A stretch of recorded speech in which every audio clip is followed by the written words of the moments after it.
अस्सलाम वालेकुम नाजरीन, महकमा इत्तलात व राबिता आमा के हफ्तेवार प्रोग्राम सुकून के आज के शुमारे में आपका खैर मकदम है। मैं हूं आपका मेज़बान सैयद शकील शाह। आज के शुमारे में हमारे साथ मेहमान शामिल हाल रहेंगे एक नामी गिरामी फिल्म मेकर, प्रोड्यूसर, डायरेक्टर, जिनका एक लंबा सफ़र है फिल्म लाइन के साथ, प्रोडक्शन के साथ, डायरेक्शन के साथ।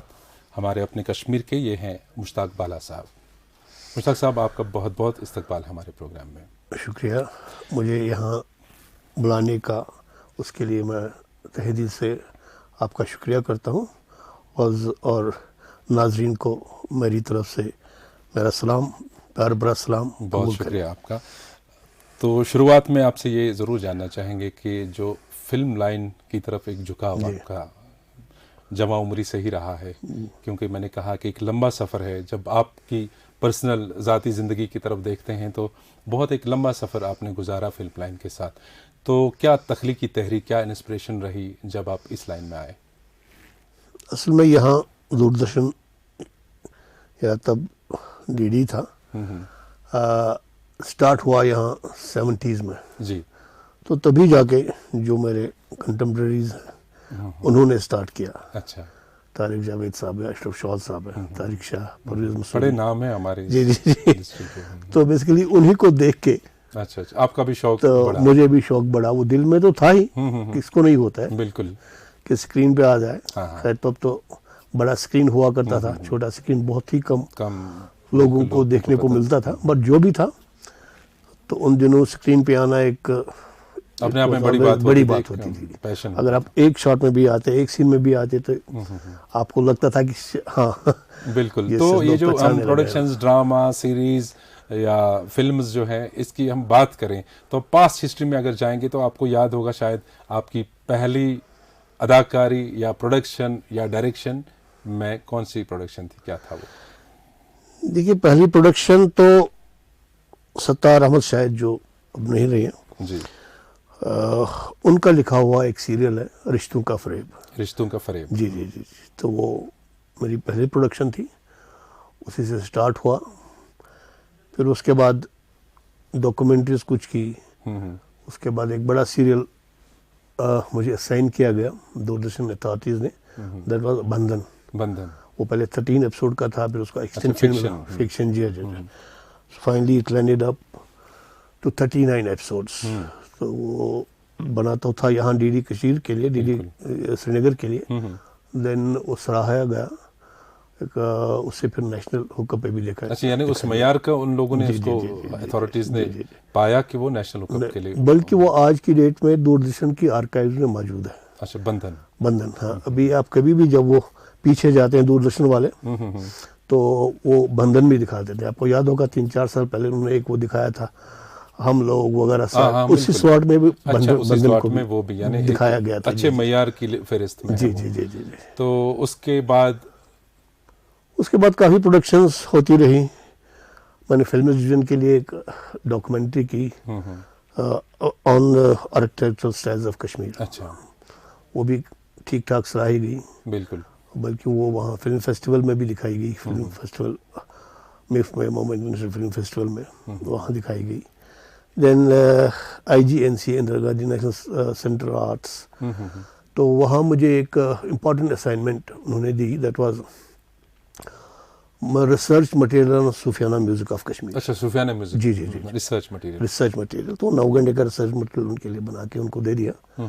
तो उसमें फिर उसको कंपोज भी किया हमने, एक घंटे की फिल्म है। अच्छा। तो वो भी काफ़ी सराही गई, वो भी फिल्म फेस्टिवल्स में दिखाई गई। बल्कि एक इटली जिनेवा में एक फेस्टिवल हुआ था आज से 4-5 साल पहले, on Kashmiri poetry and films. जी। तो उसमें वो सिलेक्ट हुई थी, वहाँ दिखाई गई थी, वहाँ काफ़ी सराही गई वो। तो बाला साहब, चूँकि आपकी प्रोडक्शंस माशाल्लाह सभी जो यहाँ इस लाइन के साथ जुड़े हैं अच्छा काम करते हैं, लेकिन आपका प्रोडक्ट, आपकी जो प्रोडक्शन होती है और जब वो चीज़ स्क्रीन पे हमें देखने को मिलती है वो कुछ हटके होती है, उस पर लगता है कि मेहनत की हुई है।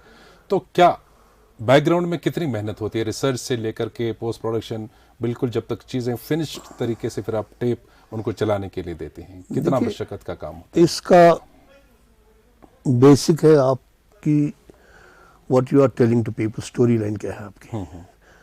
मुझे लगता है कि मैं उसी में ज़्यादा मेहनत करता हूँ जी। अगर आपकी स्टोरी लाइन ठीक है, आपका स्क्रीन प्ले ठीक है, तो 50% आपका काम हो आपका काम हो गया। उसके बाद right casting, right costumes, right location. मैं किसी जगह कंप्रोमाइज नहीं करता हूँ। सही बात।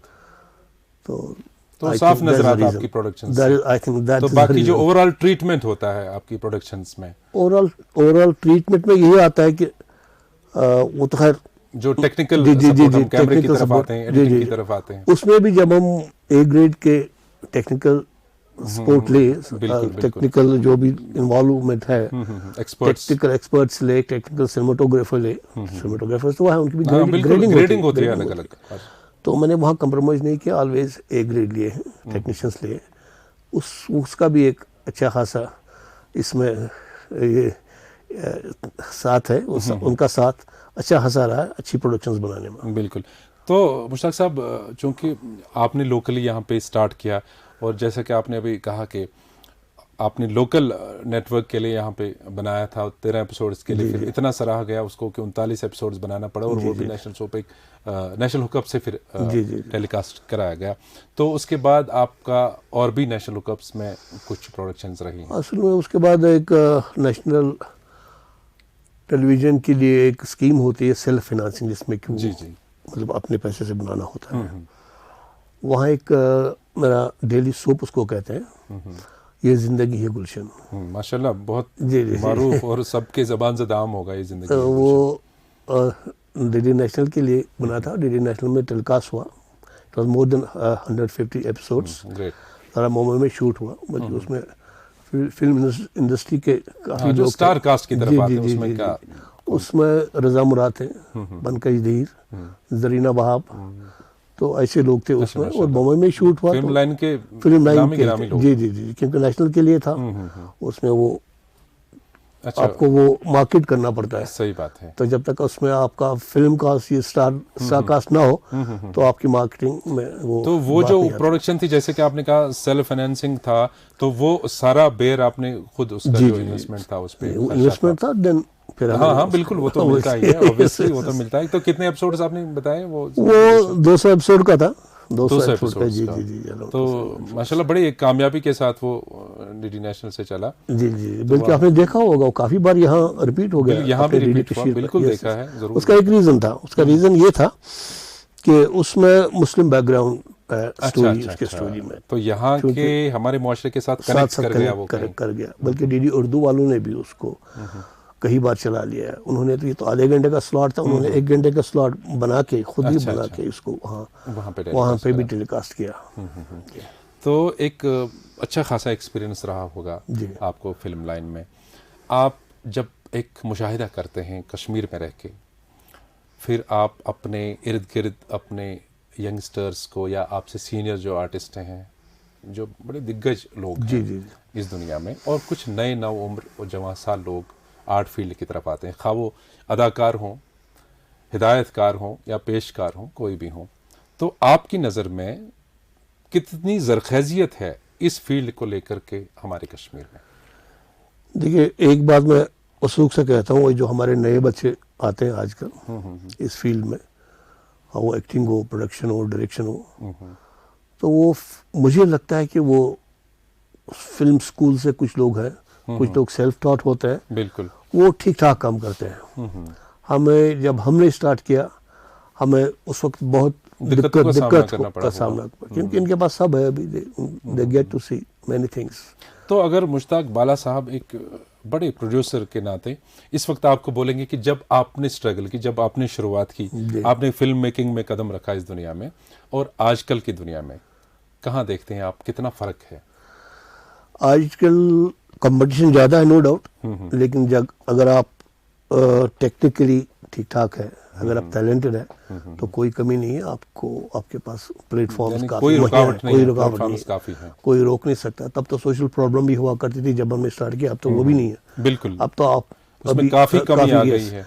अभी तो मुझे लगता है कि अभी पेरेंट्स एनकरेज करते हैं बल्कि इस फील्ड में जाने के लिए, क्योंकि लोगों ने कुछ करके दिखाया, कुछ बनकर दिखाया इस फिल्म में। तो मुश्ताक बाला साहब, इसके साथ ही एक जुड़ी बात यह है कि हाल ही में हमारे जो ऑनरेबल लेफ्टिनेंट गवर्नर साहब हैं यूटी जम्मू कश्मीर के, उन्होंने Jammu Kashmir film policy launch की।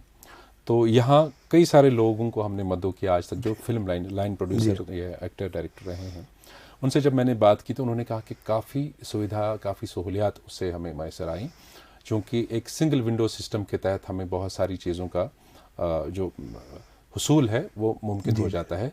और आप जैसे एक प्रोड्यूसर हैं तो शायद आपको भी पहले कुछ दिक्कतें आई होंगी, वो दरवाज़ा भी खटखटाना है, उधर भी जाना है, इधर भी जाना है, परमिशन लेना है, वो करना है, बहुत सारी चीज़ों का ख्याल रखना।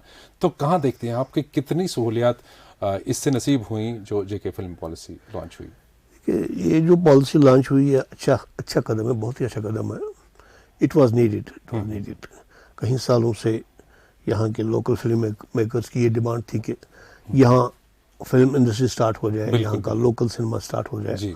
इसमें हमें एक होप लगती है कि यहाँ का रीजनल सिनेमा जो है वो इसमें उभर के आ जाएगा। नो डाउट इसमें स्कोप है, बॉलीवुड के लिए ज़्यादा स्कोप है, तो वो भी वेलकम है, क्योंकि जब बॉलीवुड यहाँ जाएगा तभी इंस्पायर होके बाकी लोग भी ज़्यादा इस तरफ झुकेंगे। एग्जैक्टली। और इसमें काफ़ी सहूलियात है फिल्म मेकर के लिए। वन विंडो जो अपने का सिंगल विंडो सिस्टम है, पहले तो दर ठोकरें खानी पड़ती थी एक परमिशन के लिए। आज की डेट में ये एक दिन में वो पॉसिबल हो जाता है। It's a very good step, welcome, very good initiative. But कुछ चीज़ें हैं जो अभी क्लियर नहीं हो पा रही है, but by the passage of time मुझे लगता है कि वो भी क्लियर हो जाए। लाइक वो जो सब्सिडी करने इसमें है एक प्रोविजन, उसका स्ट्रक्चर अभी तक मालूम नहीं पड़ रहा है वो, लेकिन आ जाएगा। They must be working on it. बिल्कुल। But we are hopeful, local film makers, even कहीं बॉलीवुड के फिल्म मेकर्स से भी मेरा चल रहा है उनके साथ कुछ इन कोलैबोरेशन उनके साथ करने का, बड़ी फिल्म, तो वो भी they are interested to venture into it. And इंशाल्लाह उनके लिए भी आसाइश है, और यहाँ के लोकल जो हमारा आर्टिस्ट है उसके लिए भी सहूलियात हैं। तो मुश्ताक साहब, चूंकि कुछ अरसे से यहाँ पर बॉलीवुड से भी लोग आते हैं, चाहे कोई वेब सीरीज़ बनाने के गर्ज से आए या कोई सॉन्ग्स शूट करने के लिए आते हैं, तो हमारी लोकेशन से तो आपको मालूम ही है। तो किस तरह से आप जो ये फिल्म टूरिज्म का एक रुझान सा बनेगा, आप जेके फिल्म पॉलिसी जैसे हमने अभी बात की, एक आना जाना रहेगा बॉलीवुड का कश्मीर, तो क्या आपको लगता है कि जो हमारा यंग अभी अपना प्रोडक्ट तैयार हो रहा है फिल्म लाइन के लिए, उनके लिए एक राह खुलेगी, एक हमवार होगा रास्ता? और जैसा कि आपने कहा कि एक तमन्ना ये भी है कि हमारा अपना लोकल सिनेमा यहाँ पे उभर आएगा, तो क्या आपको लगता है कि कहीं ना कहीं हम उस रास्ते पर कदम रख रहे हैं? देखिए, इस फिल्म पॉलिसी का चूंकि कनेक्शन है टूरिज्म से, टूरिज्म डेवलपमेंट से भी एक अच्छा खासा कनेक्शन है, और ऑब्वियसली वो तो बढ़ जाएगा। लोग यहाँ आते थे पहले, लेकिन अगर 10 लोग 10 शूटिंग्स होती थी, अब शायद 20 हो जाए, 30 हो जाए साल, ये मल्टीपल हो जाएगा ऑब्वियसली, क्योंकि सहूलियात इसमें ऐसी, फैसिलिटीज इसमें ऐसी है कि अट्रैक्ट करता है फिल्म मेकर को यहाँ आने के लिए।